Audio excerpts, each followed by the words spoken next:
ばんは、ゆうかです。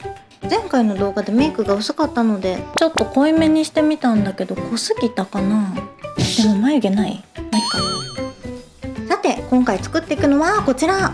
じゃーん。ハイグレードのクシャトリアです。クシャトリア再販時には Twitter のトレンド入りしてたし、すごい人気ですよね。私もガンプラを作り出した初期の頃からずっと作ってみたい機体だったので、今回ゲットできて本当に嬉しいです。大きいとは分かってたんですけど、ハイグレードでこの箱の大きさだいぶ大きそうだな。念願のキットなので今回も楽しんで作っていきたいと思います。それでは本編をご覧ください。それでは開けていきます。ランナーは13枚、ビームサーベルのビーム部分、ポリキャップが1枚、シールが1枚と、珍しい。ハイグレードですが説明書はサッシになっています。まずはボディを作っていきます。ボディはポリキャップを入れて30パーツ、小さいパーツまで塗り分けされているのは嬉しいです。まずは内部フレームから。この段階で首元のダクトを入れるんですね。下の部分はスライドして入れる。反対側も。肩パーツは胴体パーツとは分かれた別パーツになっていて、ポリキャップを入れてサイドにサークル状の緑の装甲をつけます。ボディ本体の方にドッキング。よかった、組み立てやすいキットで。このエンブレム部分にはシールを貼る指示が書かれています。むずくない？これ絶対塗装の方が綺麗になりそうだけども、レビューなのでちゃんと貼ります。曲面にこの紙のシールは無理があるのでは？いっそデカールの方がまだ優しいと思うな。絶対ほらうまく貼れないもん。それで破けるんでしょ。やだー。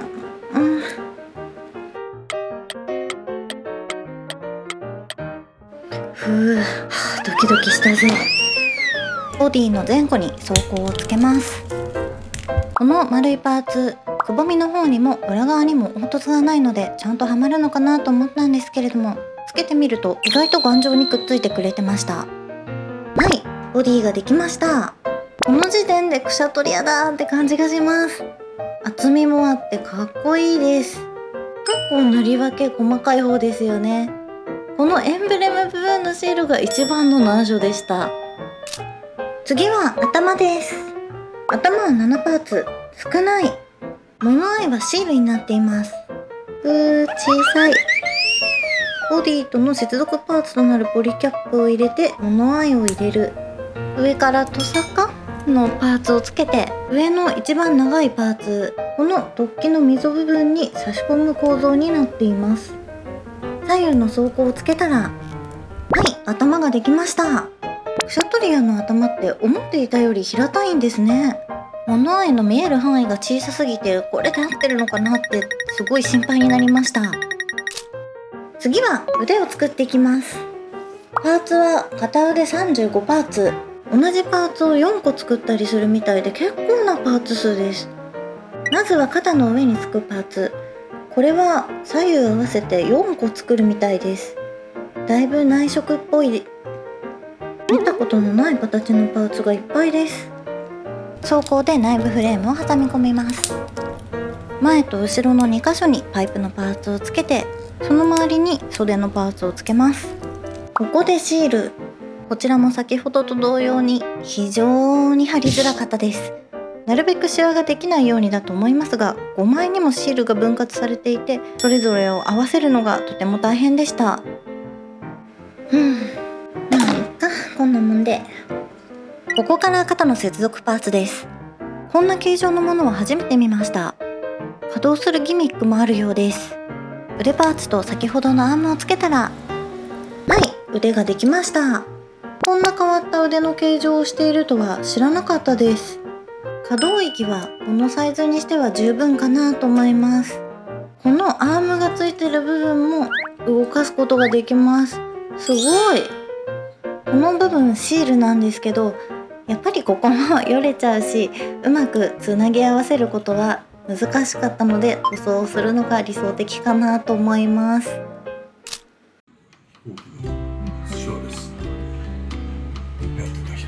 この日は急遽両親が来ることになったので撮影を一旦止めて一緒にお昼ご飯に出ました。動画だよ。この日のメニューはなんとうなぎです。今年はまだ一度も食べてなかったのでうなぎ食べたかったんですよね。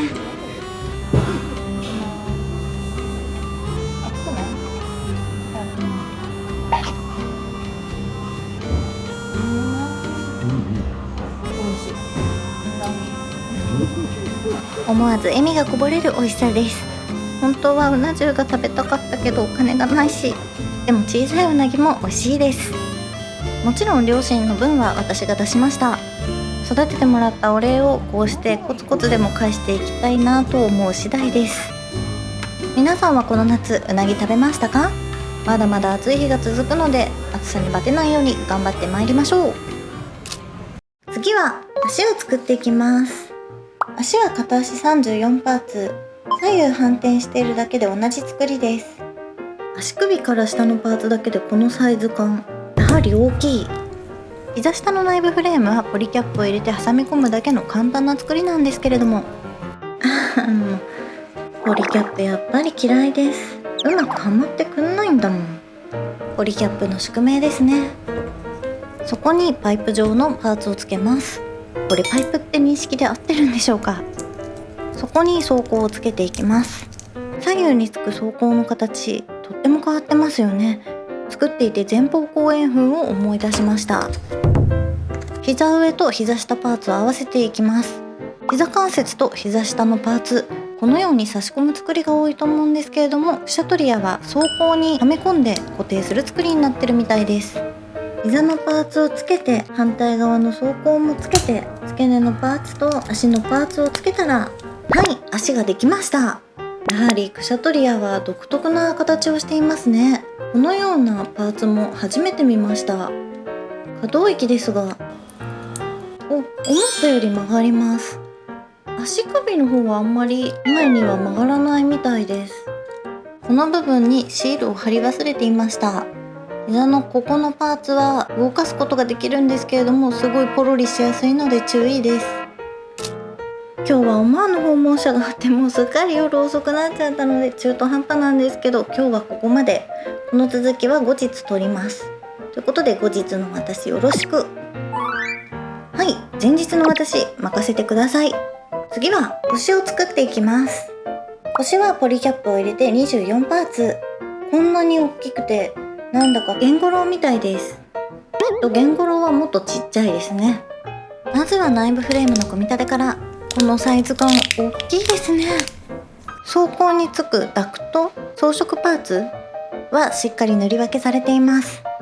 上の方にパイプパーツをつけてそれぞれスカートをつけていきます。スカートの前部分はポリキャップじゃなくてただの穴になっていて、ここにこのパーツを差し込むと思ったよりホールド感があっていい感じです。ここで足を入れる。ここよく取れるんですよね。このパーツダメだな。最初のポリキャップに左右のスカートを差し込んで、はい、腰ができました。すごい独特の形状をしています。前も後ろも動きそうで動きません。サイドと前は動くようになっています。最後にバインダーを作っていきます。パーツは全部で72パーツ。こんなに二度切りは大変だと思ったこと今までなかった気がします。チュルッとすすったら美味しい生牡蠣の貝殻みたい。まずはバーニャパーツを8個作ります。次は隠し腕を4本作っていきます。次はバインダーの本体を4つ作ります。この画角で早送りしていくとなんだか気持ちいい気がします。Twitter に載せた写真でコメントをいただいていた通り、ちょっとペストマスクのデザインに似ていますね。それぞれの裏面にバーニャ2つと隠し腕を1本つけていきます。各バインダーに6個ずつファンネルをつけたら、はい、バインダーが4つ完成しました。めちゃくちゃ大きいですね。裏側もすごいことになってます。ここのバーニャとこの隠し腕が伸びるようによいしょなっています。すごい。この先も伸び縮みするみたいです。ハーネルは取り外し可能なようになっています。可能なの当たり前か、つけたんだもんね。何を言ってんだ私ははい、すべて作り終えましたので全部のパーツを合わせてみます。わー、かっこいい。はい、クシャトリアの完成です。本体のサイズもさることながら、バインダーを広げるとさらに大きく見えてすごい迫力があります。実は足が長くてスタイル抜群なんですけれども、膝から下に向けてボリュームが広がっているので、バインダーのボリュームがあってもバランスがよく見えます。正面から見てもちらりと見えるこのバインダーの中身、結構細かくてかっこいいです。ビームサーベルを伸ばして隠し腕を伸ばしてみました。この状態になるとさすがに自立は無理なので片手で支えています。角度を変えてみても迫力があってめちゃくちゃかっこいいです。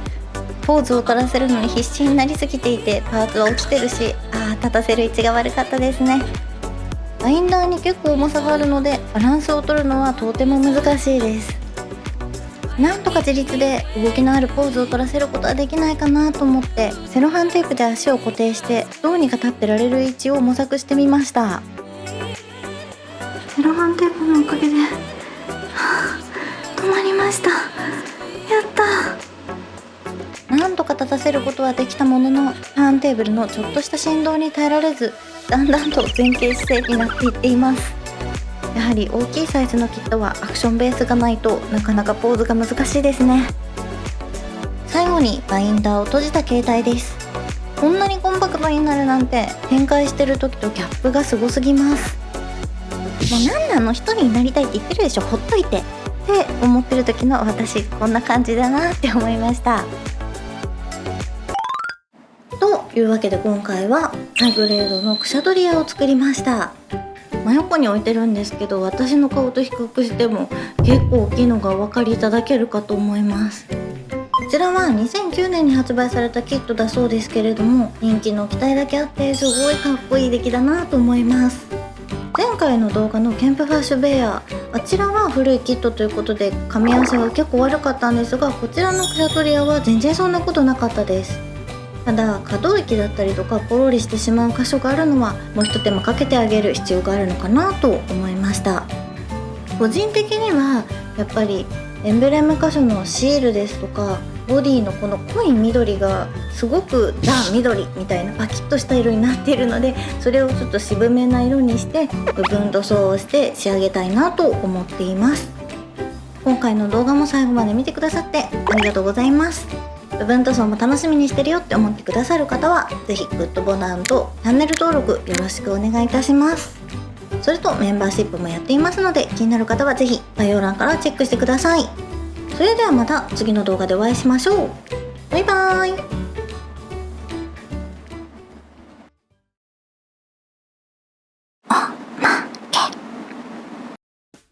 前回のおまけに引き続き今回のおまけもラーメンです。この日は経過で阿蘇ラーメンを食べました。豚骨と鶏ガラが合わさった白湯スープにどっさり乗った高菜漬けがピリッとして相性抜群、とても美味しかったです。こってりとあっさりどっちにするか迷うって時にとてもいいメニューだなと思いました。気になる方はぜひ食べに行ってみてください。